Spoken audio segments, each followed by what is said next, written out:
அன்பே சிவமாகும், அறிவே குருவாகும். உண்மை அறிந்தாலே அட உள்ளம் தெளிவாகும்.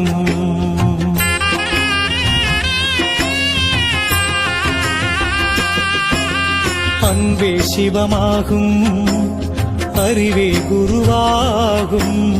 உண்மை அறிந்தாலே அட உள்ளம் தெளிவாகும். எங்கே இருந்தாலும் உன்னை அறிந்து கொண்டால் நீயும் கடவுளும் ஒன்றே என்ற நிலையே உருவாகும். அன்பே சிவமாகும், அறிவே